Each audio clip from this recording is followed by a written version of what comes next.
Welcome back to Voidy Century. My name is Ion, and today we have another One Piece card game video for you. But before that, Bandai, someone wants to say hi. It's Panda Man. That's all. Thank you. Okay, and for today we're giving you a One Piece card game news video coming from Japan's singles pricing since the first week of the starter deck's release and Canada's much anticipated super pre-release, mainly in the Greater Toronto area. So let's get on with the video. We're going to start off with Canada's super pre-release event. It will be held in Vaughan from 401 Games. Currently, that's the only place I know of. 401 Games will hold their event on October 1st, which is a Saturday at 6 p.m.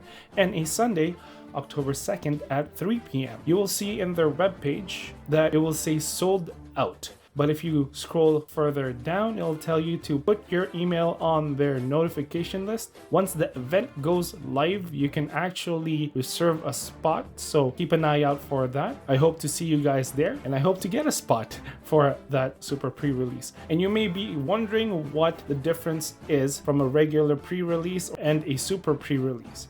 So for the super pre-release, you can see here that in the main One Piece card game website, that the 4 starter decks are somewhat thicker than the regular starter decks, and you can see that their codes are different as well. It'll say ST-01 PRE, meaning pre-release for a Straw Hat crew here, and then so on and so forth, ST-02, ST-03, and ST-04. They'll go on in explaining that the super pre-release has exclusive leader card illustrations and first edition gold stamps. It says in the website it would be $11.99 USD, which comes around $15.71 Canadian. So basically that's the super pre-release in a nutshell. Moving on, a lot of people have been anticipating for singles pricing for the cards, and now it has been a week since the Japan release for the starter decks, and lo and behold, we have singles pricing.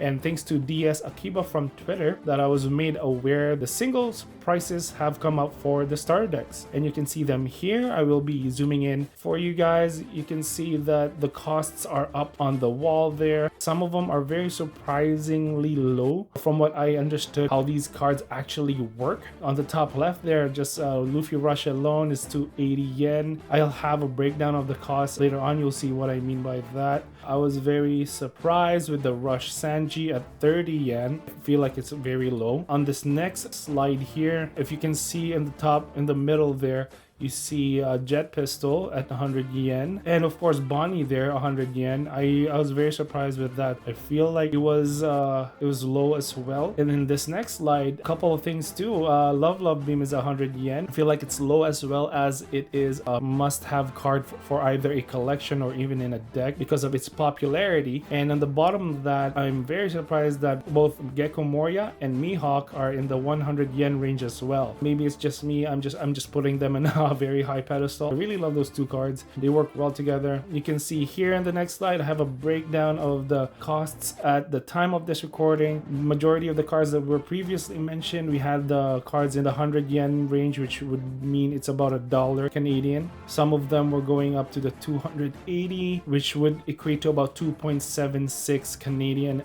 dollars. On your right side, I have red numbers and yellow highlights. These yen amounts are basically their base prices, and it could change accordingly depending on the quality of the card. If you transfer your attention to the left, you have Luffy's 6th drop. You have a 200 yen cost and a 270 yen cost, and it really depends on the quality of the card. But the biggest surprise for me is Kid over there, and I have a graphic covering his cost, and we'll talk about it more in a bit. So in this next slide here, again, I have Kid covered. He is in a totally different slide of his own. We're going to be touching base here on Kaido's 7 drop, 480 yen. I think that's warranted. And then you can see the top left there, the 6 drop Luffy that we were just talking about. This one is in the 380 yen. And majority of the top cards here you can see in the 280 yen, which is an average. But now what we've all been waiting for is the man himself in the thumbnail, Eustace Captain Kidd. His base price is 1500 yen, and you can see here he can go up to 1690. His cost right now converts to about $15.95 Canadian, and he can go as low as 1415. For some reason in the opening week, the promo Kidd here has been showing up, killing tournaments, winning games, and it's crazy because he is technically the first double attack card out of the starter series. It's not out of the starter deck, but the opening week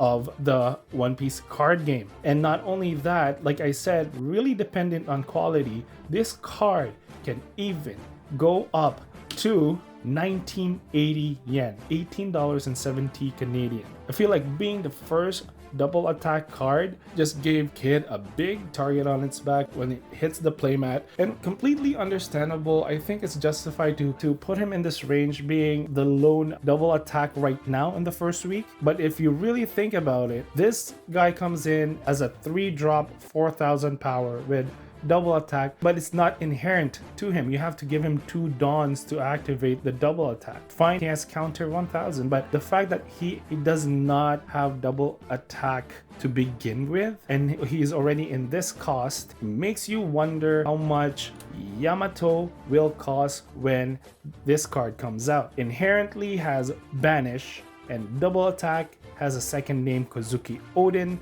has a counter 1000, cost 5, and base 5000 power.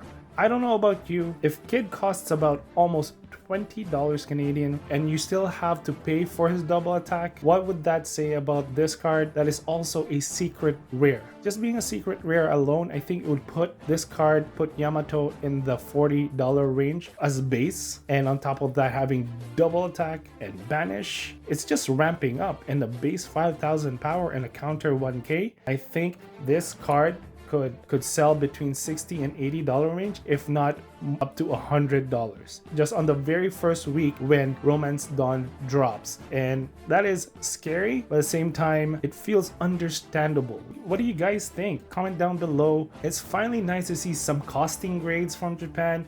Kind of gives you a little bit of a future sight of what to expect when these cards drop in our local stores. That's it for me today. Let me know what you guys think of the costs of the card that just came out. But yeah, until next time, I hope this kind of gave you a little bit of information as to what to expect for costing. I hope you guys stay safe, and I'll talk to you again next time. Goodbye.